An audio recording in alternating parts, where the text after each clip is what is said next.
And ladies and gentlemen, we are live. Thank you so much for hanging in with me through all the technical difficulties. We're going to get into the show. I got my monologue ready for you. The crazy part is I didn't even have time to organize it. So we're going to go on the fly because that's what we do. We're actors. We handle business no matter what. So we got the music lined up for when we get back. We got the monologue ready to go.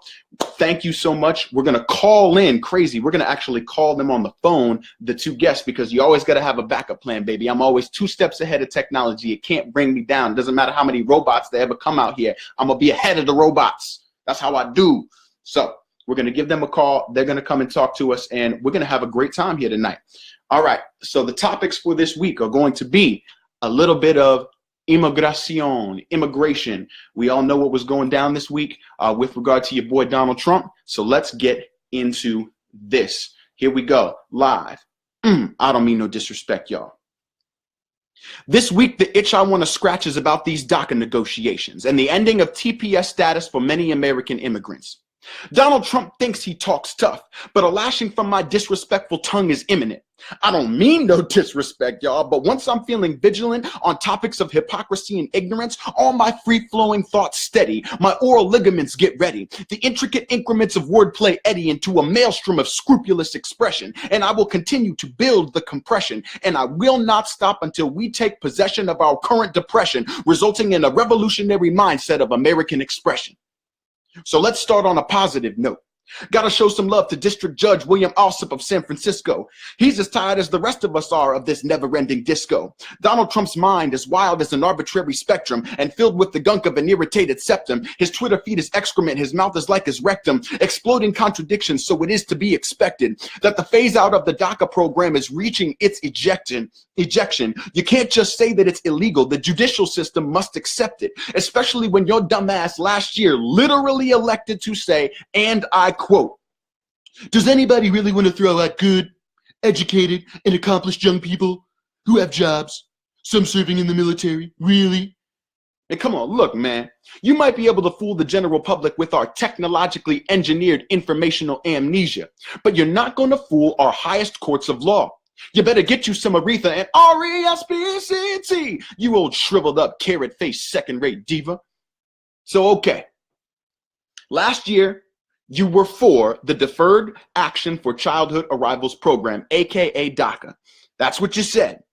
But now this year, the word is that the DACA deal is dead. He says, again, I quote, "Because the Democrats don't really want it. They just want to talk and take desperately needed money away from our military." Look, you gotta be fucking kidding me. Desperately needed money? Like the U.S. military is a homeless grifter out at the traffic light with a cardboard sign saying, "Need money for drones." Come on, my dude. We spend more money than the next 7 countries combined on our military. What you need the money for is to have something of dominant value to offer the global economy.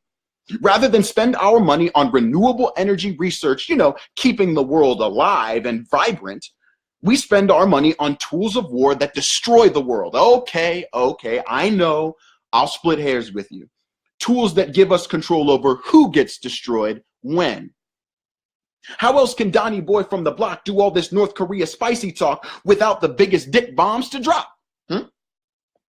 Get the fuck out of here. Desperately needed money. That's some hyperbole if I ever heard it.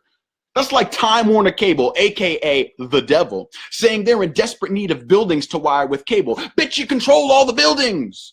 Man, I have lived in 6 different places in New York City, and in every single apartment I've ever lived in New York, I was forced to get Time Warner Cable. Somebody please tell me how that's not a monopoly. I'm still confused as to how that's not a monopoly. I don't fucking get it, but whatever.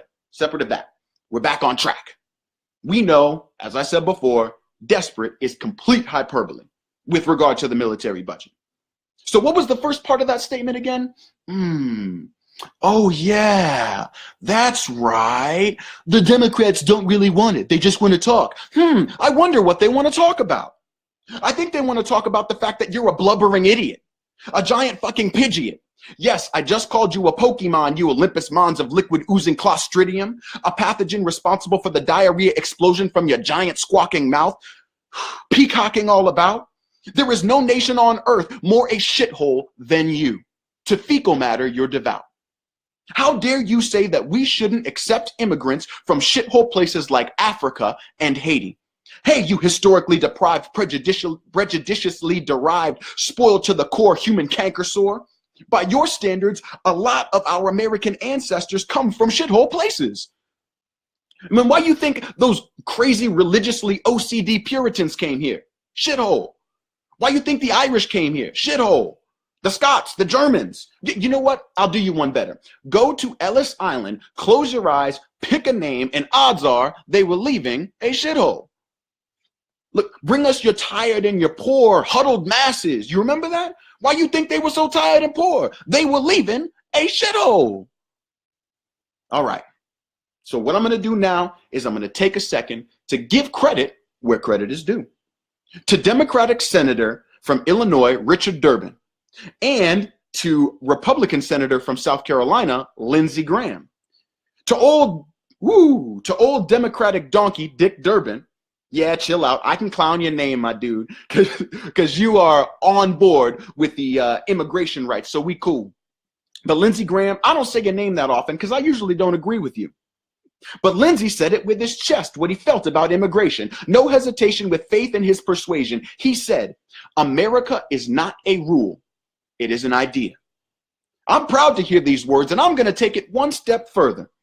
America is all the races included in the idea. It's easy to think that there's no race when yours hasn't been used against you. But that's no reason for me to fight against you. In this particular case, I have your back. Because Senator Tom Cotton of Arkansas and Senator David Perdue of Georgia are some amnesiac rats. How about y'all come up for air and get your head off of Donald Trump's nutsack?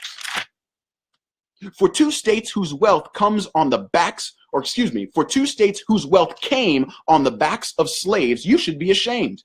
Or maybe you're deranged and estranged from your state's history. Because I believe, who was it? James Oglethorpe, who got a charter from Parliament in 1732 to turn Georgia into a colony for the, quote, worthy poor of Britain's overcrowded debtors' prisons. What's another word for that? Oh, I know, shithole. And I mean, come on, Tom Cotton? Bruh, it's in your name, dog. There were very few states after the Civil War more of a shithole than Arkansas. Cotton farmers were broke and desperate without the guarantee of slave labor. They were pissed off at old crazy-ass Andrew Jackson because he stopped accepting cash for government land and only took gold and silver, which very few of the farmers had. You ever heard of the agriculture wheel? Go ahead and look it up. There were so many issues like high foreclosure rates on the farms and political corruption in Arkansas's agriculture industry after the Civil War that the broke-ass farmers had to form their own little agriculture wheel alliance to try and solve their poverty problem. Man, that sounds like a shithole problem to me. So I've said it before and I will say it again. Know your history. Treat it like Listerine to cleanse out the blistering mystery of the hypocrite's slippery form of informational dystrophy. I'm going to say it one more time for you. Know your history. Treat it like Listerine to cleanse out the blistering mystery of the hypocrite's slippery form of informational dystrophy. So you know what? I can't believe I'm actually going to say this, but thank you, Lindsey Graham. Because no one who is in America actually came from a shithole. It's fun to joke about, but it's actually a complete fallacy. We, us, United States of America, we raped, pillaged, and eradicated the Native American. We enslaved the African. We put the Japanese in internment camps. Just to name a couple of things. So if we want to talk about shitholes, we need look no further than ourselves in our own American mirror. Moving on. Back in 2001, after devastating earthquakes in El Salvador, President George W. Bush granted Salvadorans TPS, or temporary protected status, for those Salvadorans in America. Now, that status does not grant them actual citizenship benefits like access to any welfare programs, but it does allow them the legal right to work. And contrary to the somehow popular belief of white nationalists and America First Trump supporters, Salvadorans are not out here in the everyday streets committing crimes and pillaging American neighborhoods, running uncontrollably rampant. While yes, where I grew up in Northern Virginia, that has one of the highest concentrations of Salvadoran MS-13 members north of El Salvador, Countrywide in 2016, of the 114,434 people arrested by immigration authorities, only 429 were MS-13 affiliated. That's countrywide. And then, of the 480 homicides in Virginia in 2016, only 3 were MS-13 related, 2 of which were 2 MS-13 members killing each other. This is not to say that these gangs don't commit crimes in the neighborhoods, but check this out. Of the regular, everyday Salvadorans who live on this TPS status, not some crazy MS-13 member, the regular, everyday Salvadorans on TPS status, they, who are legal workers, by the way, they are just like you and I. And those folk participate in the American workforce at a rate of 88%. With all the staggering talk of lack of jobs, I'm confused. There are over 200,000 El Salvadorans with TPS status in America, and they work at a higher percentage than Americans do. Oh wait, I'm actually not confused at all, because the Salvadorans do the jobs that your kids don't want to do. The highest unemployment rate in America is under 22 since the Great Recession. You told your kid their dreams they should pursue, then voted in the election for the senators and Republicans who hand out corporate subsidies, trickle-down economics, who blast the poor Latino on welfare speaking his Ebonics. Welfare and corporate subsidies are the same fucking thing when the corporations pocket the money and don't create more jobs. Oh yeah, there's something trickling. The dribbling of dollars into the downtrodden American. While the financial market profits are the largest they've been since the economic crisis, but wages have remained stagnant. The dollar got arthritis, except when it flows through the veins to the evil brains who look at humans as profit margins. Then the money has no problem. But ask your boss for a raise after months in the overtime column, and magically the request goes through the corporate slalom. How can we possibly find money for such a request? So Walmart says raise our minimum wage, the tax plan at its best, then closes 63 Sam's Club stores with no warning in the same breath. A company worth $221.1 billion has proven, like the rest, that a worker is just a number in the corporate interest. But somehow the Salvadoran worker has found a way. And guess what? That non-citizen pays taxes just the same. For your roads to be unpaved, bridges crumbling by the day, MTA again delayed, our infrastructure plagued. Don't get me wrong, I'm down with the idea of violent criminal immigrants being deported and a stronger sensibility with regard to illegal border crossing. But don't get rid of the hardworking, tax-paying Salvadoran families who have legally built themselves into the American economy and seem to statistically work at a hell of a lot higher rates than even we do. But therein, as they say, lies the rub. Because America in its current historically teenage years is a big old bully. Rather they would raid 7-Elevens and tell immigrants to look over their shoulder than look them in the eye and understand them fully. America, your father didn't love you, so you rebel and throw a tantrum. But meanwhile, you do the same things that he did, second wheel in the tandem. Never looking back, ignore the pain of where you came from. Close your eyes, hand on heart, repeating the same anthem. The one your father taught you. He was brutal, he was mean. If it wasn't about his money, then it wasn't about a thing. He lorded over everyone, slaves living in the mansion. Anyone who questioned him had to answer to the cannon. You felt abandoned. So you lash out at everything because you're hurt and you're ashamed. But I'm here to help you grow up, help you understand that pain is something that is natural inside. Embrace the skeletons that you hide. And you'll find that the basic principles you were founded on weren't actually from your fathers. They exist before you and after you. In time, they go much farther to ancient scholars who recognize the simplicity of existence. Futility is resistance. Equality is insistent that you release this anger and this fear. And as your therapist, I will be persistent with this poetic prescription for this perceived anxiety of your finality. Because it's time for you to grow up and finally turn the dream into a reality. Thank you. We're back on I Don't Mean No Disrespect, y'all. This is my friend Lulu. Say hi to the peoples. Hi, everyone. Yes, hold on. I'm going to try and put you in the speaker and see if it goes through. Give me 1 second. I'm going to put you through the speaker. Okay. All right, try and talk now. Hello. Oh, yeah, even louder. I'm not trying to have you all on quiet. All right, great. This is perfect. I got you right in front of the mic, and we are ready to go. So, I'm going to let Lulu tell you what she does. I have been friends with Lulu for a very long time. We went to college together at University of Notre Dame. We worked at a pizza shop together. And so we have shot the shit with each other tons of times over the course of our life. And the last time I saw her, she was at a teaching conference in New York City. And that's where I got the idea to talk to her today, because she was telling me when we were chilling and having coffee about what it's like to be a teacher in LA. So, Lulu, tell them where you teach. I teach in Huntington Park, which is a very tiny city outside of Los Angeles. Mm-hmm. It's in the area of Compton, Inglewood, kind of in that area. Yep. Surprisingly, it's predominantly Latino. Yep.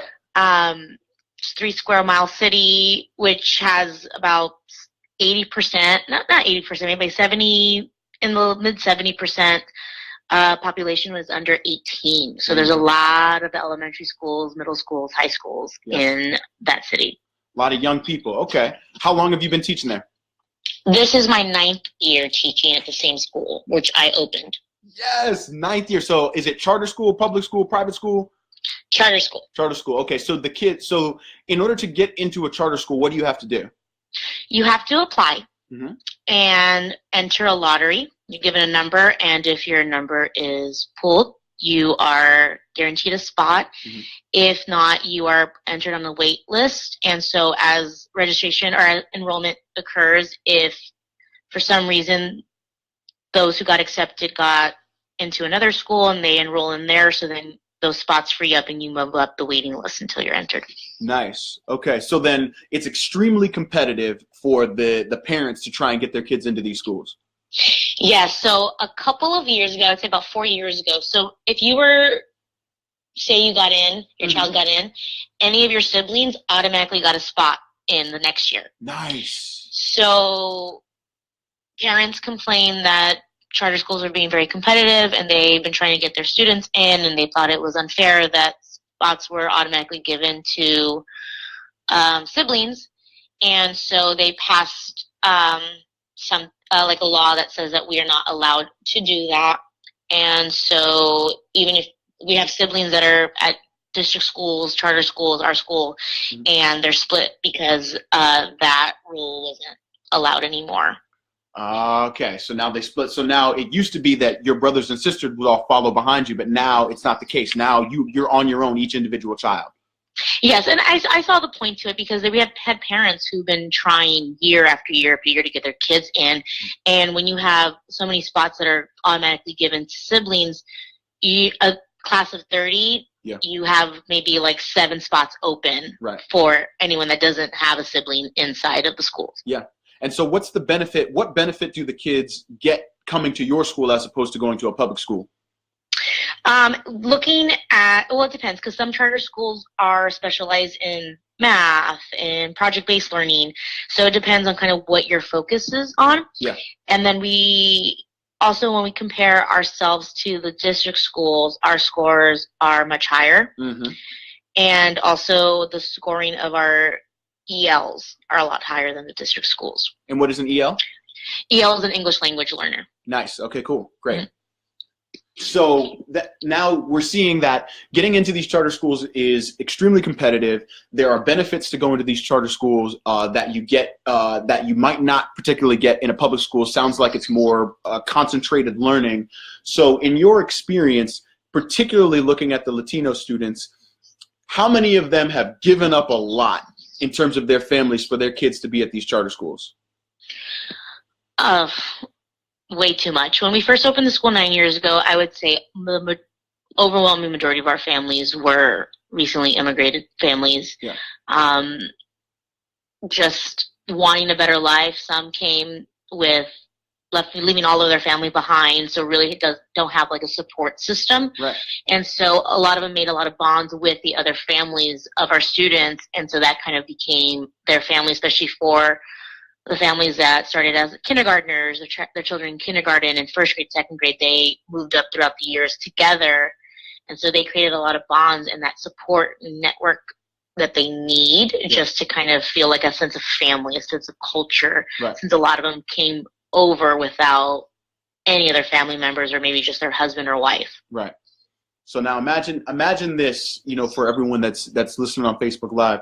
Imagine you are coming to a country that you don't know.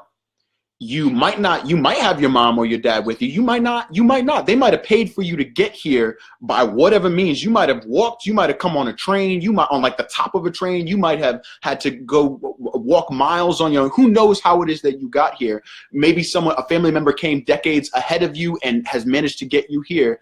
And now every ounce of what you have is being poured into trying to give an education to the younger people that you have fought for to get to into these charter schools. And all I have to say is, what an American story is that? We like to laugh and we like to talk about and we like to listen to these leaders talk about poor Latino families as if they're not American. There's nothing more American than you hustled your ass off to get to the United States of America, and 2 decades later, some one of your family members manages to get here, and you've saved every dollar you got to put that young person into a better opportunity, a better middle school, a better high school.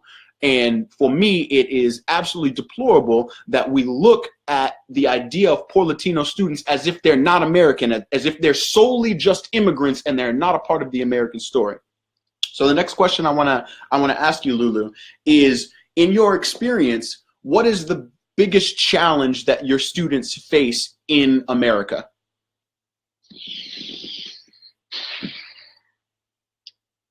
It's a number of things. Mm-hmm. I would say one is language. Yep. In order to, we teach in just English. We do classes of English language learners, but understanding the language and getting support at home when your parents don't speak English. Right. And so it's difficult for them. They come in and say, I want to help them with their homework, but I don't understand the homework. Mm-hmm. And I do the best that I can, or they're typing in the directions into Google Translate. Right.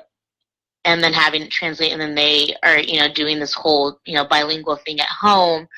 And honestly, I think it's more of just mental health, because we have students who are very worried that their parents will get picked up by ICE while they're at school. While they're at school? Yeah, like a lot of, after President Trump was elected, like the kids just came in with such worried faces. Mm-hmm. And, I taught 3rd grade last year, and I have 9-year-olds who just look afraid. They said, my parents are going to get sent back to Mexico. Mm-hmm. My parents are going to get picked up at work. Right. And so I think not only is just language, but, also socioeconomic statuses, are they living in great conditions that, are they getting 3 meals a day? Right. When they're not in school.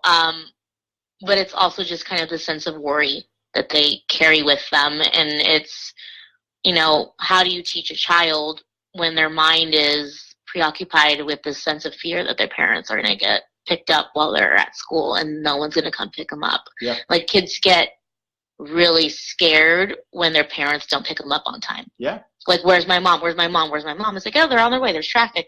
There's probably a number of reasons. Maybe they got caught up somewhere. And it's just like, no, they're always here. Like, where are they? Especially like for children that we have that we know that their parents are here undocumented. Like, that's like the fear that they carry with them. Right. Right. And I can tell you from personal experience, my mom is watching the show. My dad doesn't know how to use technology very well, so he's not watching, but I know my mom is watching. And I can tell you, I have never been anything other than a legal citizen. And both of my parents worked very, very hard when I was growing up. And there was a lot of times where I had to do things on my own. And there was nothing more scary than the times that I had no idea when my dad was going to come pick me up. My teachers in high school and middle school knew I was the kid that if Mr. Walter was supposed to come pick me up, we don't know when Walter's going to show up. Now, I can tell you that I was scared and I was nervous as a child. Now, take it a step further and think about a child who is legally in school in the United States of America at 9 years old, like Lulu's talking about, and they're not worried about whether their parent is going to pick them up or not. They're worried that they will not see their parent ever again. That is what we're talking about. That's how important this issue is, and why it's important that you don't tune your head off when you're watching the TV and you hear them laughing and you hear them talking about these crazy remarks about people coming from shithole countries, or like I said in the monologue about the El Salvadorans potentially losing their temporary protected status. If you send some of these family members home without their children, that's what is going to happen. You have literally left them here with no support system. And then we walk around and talk about and ask, why are these kids in gangs? Why are these kids, not succeeding at higher rates? They're in charter schools. Lulu is working at a charter school in which a child has the potential where their parents may not come back.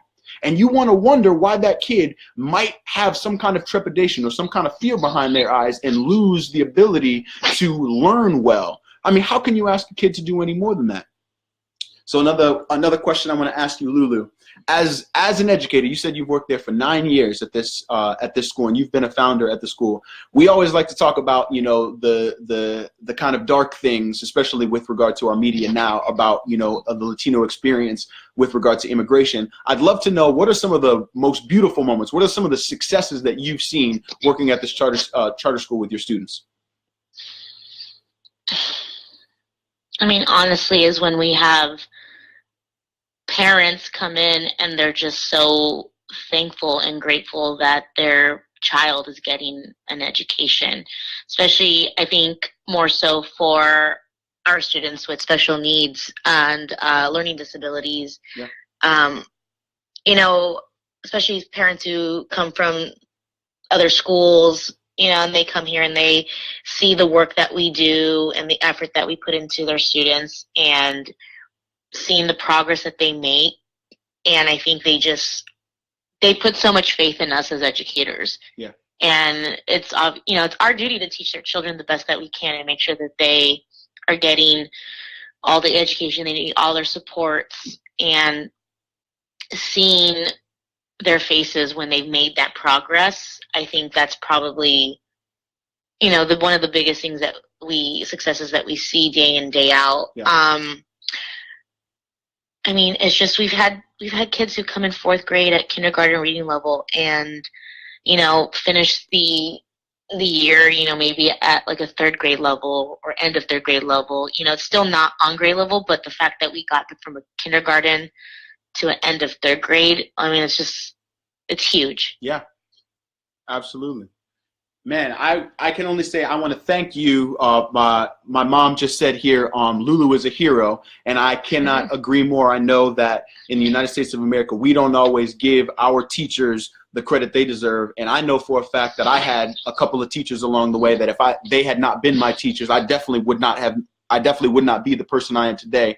And so on behalf of myself and all the people that are watching on Facebook Live, I just want to thank you for the work that you do for these young people, because it is invaluable. They don't pay you guys enough. We don't, as a country, put enough money into our education system, and we wonder why other countries are succeeding at higher rates with regard to education and technology, and we're still lagging behind because we're building tanks and dropping drone bombs on people and not focused on the kind of education that can get us to steadily rise in the global community. So on behalf of everybody here, I want to thank you for the work that you're doing, and thank you for coming to talk to us tonight. Thank you so much for inviting me. Thank you for what your mom said as well. It's just, there's so much to do. Yeah. There's just way too much to do. Yep. And we will keep that work. You guys know here, I don't mean no disrespect, y'all. That's the only thing I'm about. I am about but reducing the values of why we have income inequality to the point that it is here in America. And Lulu's on the job in her school. I'm on the job as an artist. Will you be on the job wherever it is you work? If you work at a gas station, if you work in corporate America, if you're retired, if you're in college right now, if you're in Virginia, or if you're in California, will you wake up every morning and do the work that is necessary for us to take back control of our American values and not live this life where we are completely complicit and complacent with the amount of income inequality and the lack of educational resources that we give to each other and specifically our kids? So with that being said, we thank Lulu again, and we're going to hit a song and we're going to take a little commercial break, and everybody go, when you go home tonight, say a prayer for Lulu because she's out here doing real work in these streets. All right, Lulu, we'll talk to you later. Thank you so much, Kyle. All right, peace. Peace. Perfect. Wonderful. All right, everybody. We are back. I don't mean no disrespect, y'all. Tuesdays at 11 p.m. Sorry, station head. I'm gonna have to call them tomorrow and say, I don't know what was going on. Either the Wi-Fi was messed up, something was going on, but with my app. So we just do it on straight up Facebook Live this week. So we got Kat Quinn, singer-songwriter extraordinaire. I got to tell y'all, this is one of my best friends. We have known each other since my sophomore year, her freshman year of college at the University of Notre Dame. And we have slowly but surely helped and supported each other as we have grown our artistic careers. And the cool part about Kat is she has traveled all over the world doing art, and particularly in Latin American and South American countries, which is why I wanted to bring her on and talk about some of her experiences. So, Kat, let them know who you are, where you're from, and let's talk about, if I had to start, let's talk about the time that you went to Chile first, because that was while we were in college. So who you are, where you're from, and then talk about Chile. If you don't know where Chile is, South America, get your map out. It's the little thin country on the western part of South America. Boom. Knowledge just dropped on you. It's el fin del mundo, as they say down there. Yeah, I'm Kat, and I am from the Boston area, from Marblehead, Massachusetts, as we like to say. From Marblehead, Massachusetts, which is north of Boston. I went to Notre Dame, met Kyle. We did musical theater together for a million wonderful years. For 4 years, even though you were a year ahead of me, really. Yeah, you know, just had to hang out at Notre Dame one extra year because I couldn't figure out what I was going to do. You know, just hanging. Yeah, you wanted to hang out with me. That's why you were there. The extra year, right? You were like, I can't leave yet. Obviously. No. So yeah, and then I moved to Nashville and then to New York, and I'm based here as a singer-songwriter. But I have gotten to travel doing that work, and before all of that, I guess I was just starting to write songs and realizing it could be a career when I was going to Chile. For study abroad. And it was the first time I was like, no, I want to be here writing songs, even though it was my dream my whole life to go to Chile. And I'm so happy that I went because it was just the most amazing experience. And I wrote 9 zillion songs. So it definitely didn't slow that part of my life down at all. It put a nice little fire in there, actually. So what was, when you got to Chile, who were you living with?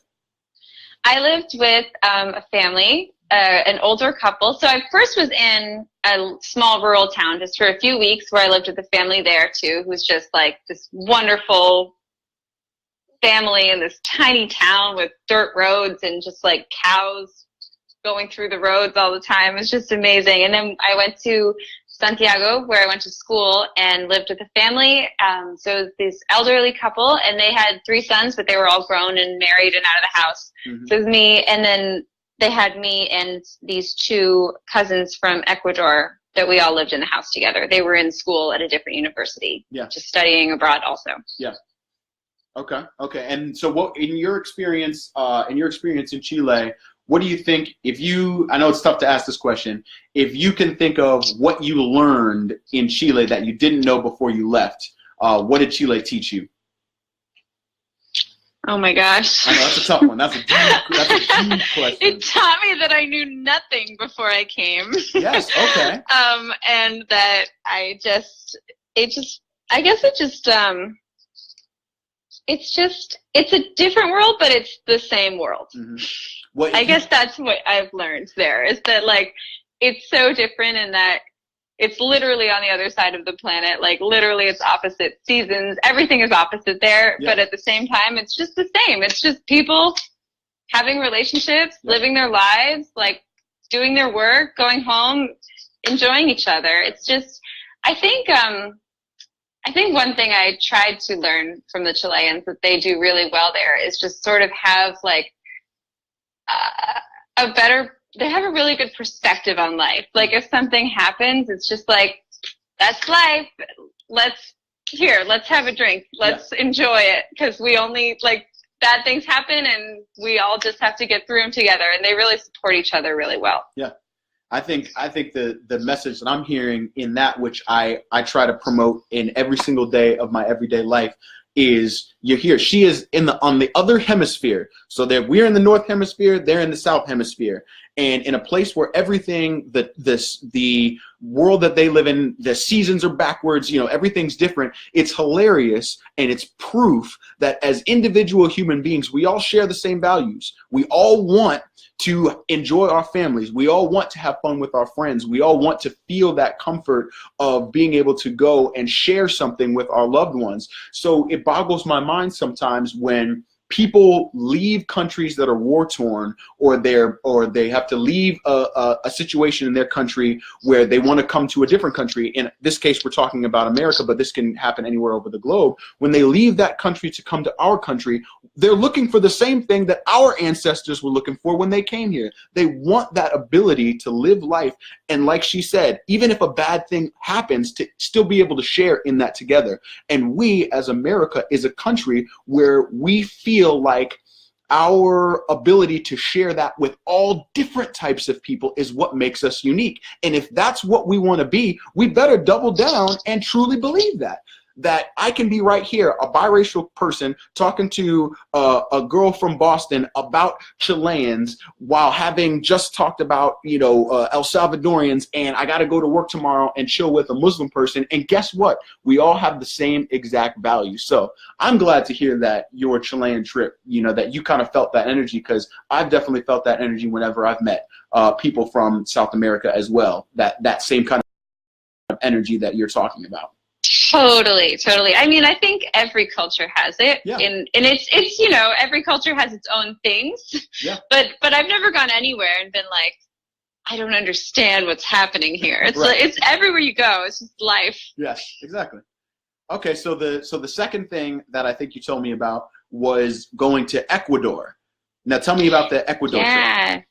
Yeah. So I got a grant to go write songs in Ecuador about immigration, actually. So Perfect. how fortuitous. So Yeah. that's what we're talking about.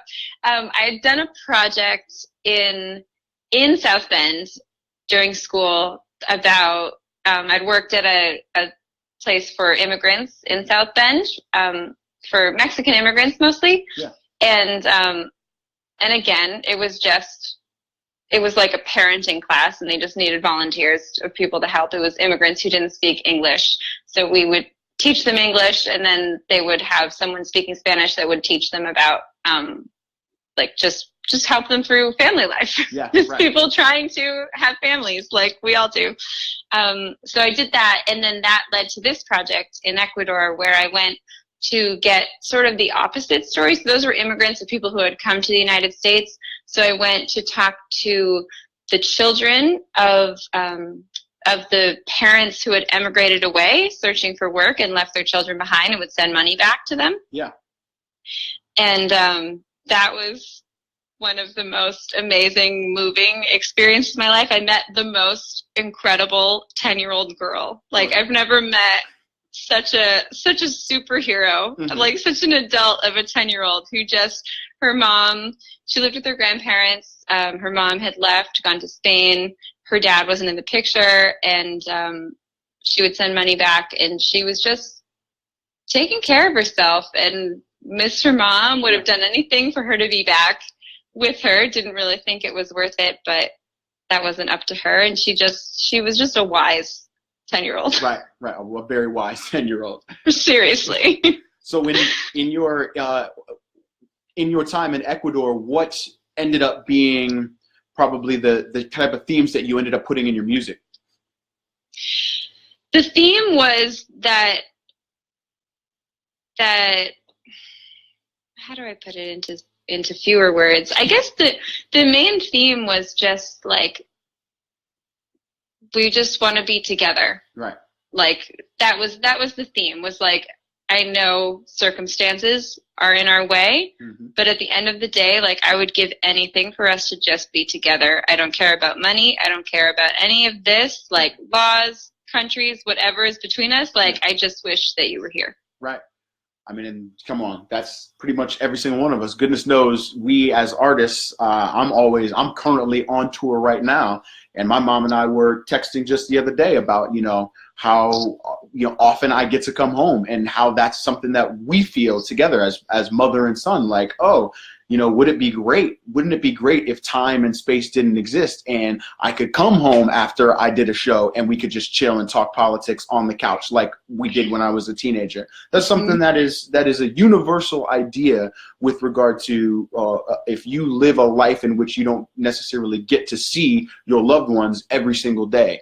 I mean, that's just another. I think. Yo, what's up? Yeah, I think we were texting about that the other day too. Yeah, literally, we were. That's right. Like, wouldn't it be great if I could get off stage at Lion King, you could get off stage from the gig doing Cat Quinn at freaking Madison Square Garden or something. Oh yeah. Just throwing it up, putting it into the atmosphere. MSG, Thanks, Cat Quinn bro. coming 2020. You didn't even know. Woo!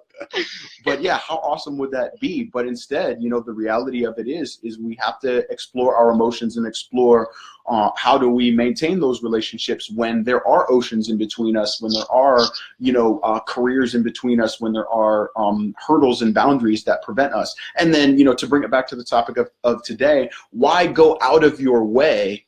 If you are the federal government, why go out of your way to deport 200,000 El Salvadorans who have legally built their lives in America after a disastrous earthquake in 2001? Why send them back when in actuality, they are making tax money for the United States of America and receiving half of the benefits that American citizens receive? So, I mean, that's kind of a dickish thing even to say, is like, they don't even get full rights, so why kick them out? But the reality is, I guarantee they would rather be together in their TPS status and have to fight, through the lottery system and fight the 13-year process to get American citizenship. They would rather do it together and support the American economy than they would for you to send the mom and the dad home and the kid's a legal citizen because you let them come in the country and they had a child, so the child's a citizen and the child stays and the two parents got to go back to El Salvador. That is utterly willy-nilly destructive, completely inhumane in my personal opinion.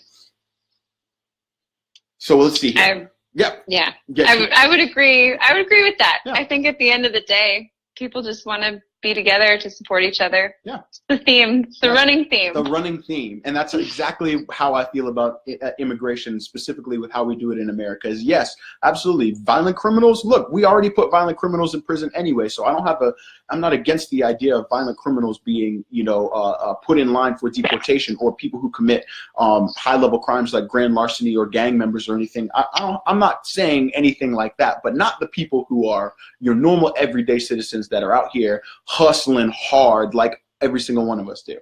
All right, so there was one more country that I know you went to, and just because it's great to hear that the world exists in these other countries, because we live in America and we put our American blinders on and like to think that we live and exist in a bubble that doesn't have the rest of the world live in.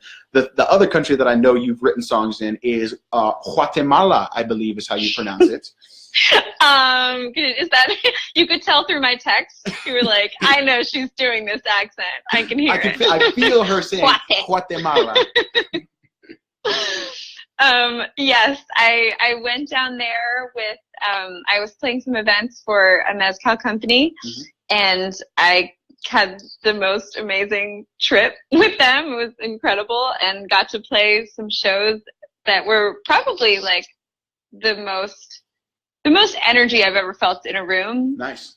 During a show was there. It was magic. You know how it is. Absolutely. And tell everyone, how did you meet this mezcal company that you ended up working with? Well, it's kind of a crazy thing that happened.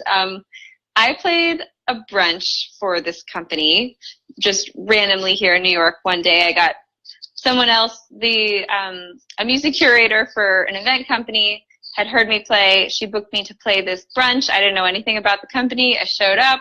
It was in this awesome loft in Tribeca, and there was just like mezcal demonstrations. There were pop-up shops. It was like this awesome little event, but I didn't think much of it. And then I needed to get some photos taken by another Notre Dame grad, Steph Ito, if you know Steph. There we go, Steph. Yep. And so we needed a place to take photos because it was the middle of like the winter here and we couldn't do them outside. So I was like, that loft was really cool. I wonder what they do with it all the other times. Like, I was like, is this for? And so I like stalked everyone in the company that I could get my hands on until finally somebody called me back and they were like, yeah, you can use the space. No problem. The owner is going to be there. He's visiting from Guatemala. Like, he'll let you in. And we just sort of got to talking, and it turns out that I actually recognized him when I got there. He had been at the brunch, and I didn't realize that he was the owner. He had bought my CDs, which I wouldn't have made him do that had I known. And he was like, yes, I listened to them. I love them. Why don't you come with us? We're doing these events. We're bringing down, brand owners, bar owners, people here. We're bringing them down to where we have our company and we have our like flagship bar to Guatemala for a week. Why don't you come and play at the events? So that's how that happened. And just like that, look at that, how life puts an opportunity. And next thing you know, you're down in Guatemala performing for this company. Seriously, the moral of that story is just relentlessly stalk anyone that you're looking for. Just email them all day, all night. Yep. And eventually you'll get to go to Guatemala. There you go. You want to go to Guatemala, you got to be hella persistent. That's right. That's right. All right. So we got only a couple more minutes left. Tell everyone, what are the projects you got coming up? What can we be looking for? Where can we find your work? Tell us all the goods. All the goods. Oh, all kinds of things going on. I'm writing a ton, so I don't have any releases scheduled right now, but if you follow me on Instagram, I'm sure that there will be some soon. Here we go. Or if you go to check out my website, catquinmusic.com, you can join my mailing list, and I'll keep you all posted on exciting adventures that are happening. Yep. And I have a show on March 4th, if anyone finds themselves in New York City. March at 4th. Pianos. Yeah. Where's that? It's at Pianos. At Pianos. So March 4th at Pianos, you can catch Cat Quinn in New York City. That's her Instagram handle is at catquinnmusic. We got catquinnmusic.com, and she has music on Spotify. I know because I downloaded it. You should download it too. I definitely be listening to it. And we're gonna play out the show with a Cat Quinn classic right here. Let me get it. Let me get it ready. Let me get it ready. I haven't quite decided which one I want yet, because I have a bunch that I like. Let me decide here. Let me go find you real quick. Okay. Let's see. Oh no, yeah, I gotta play this one. All right, cool. It's gonna be Tears and Sleeves, because I listened to that on repeat when you sent it. Really? Yes. Oh, I love this song. Bro. Absolutely. All right, so thank you, everybody. Thank Cat Quinn for joining us tonight and talking about her experiences abroad and her music career. Follow her at Cat Quinn Music, and we are going to listen to Tears and Sleeves by Cat Quinn to finish out the show. Thanks for joining us. Thanks for having me. Bye. Bye. Bam. I didn't lose my mind, I know right where it is. Down in that subway grate on Washington and Fifth. Next to my Metro card, my keys and my phone. I could cry right here, but I'll wait till I get home. I might just be the luckiest, unlucky person on the street. 'Cause I got tears, you got sleeves. It's like you were made for me. Awesome. I love this song. Ever since you sent me this song, I have it on a playlist on my iPod. She just, Cat Quinn just said, You're Indiana Jones with a soft line tan, and I'm Princess Leia on the wrong side in a moving van. 'Cause parking lots and galaxies can't keep me away. This party crasher's busted, but we laugh till it's okay. I might just be the luckiest, unlucky person in this scene. 'Cause I got tears, you got sleeves. It's like you were made for me. can take it. We can take it all. We can take it. We can take our losses, save them up in boxes, prop ourselves up on them, act like we made it. We might just be the luckiest unlucky people, you and me. Found that key I was looking for. It fits into your front door. Oh, I got tears, you got sleeves. It's like you were made for me. I got tears, you got sleeves. It's like you were made for me. There you go. Cat Quinn, Tears and Sleeves. Make sure you download all of her musics. Hit her up, find her on Spotify. Get that at Cat Quinn Music. And I want to personally thank you guys, all of you who hung around this late.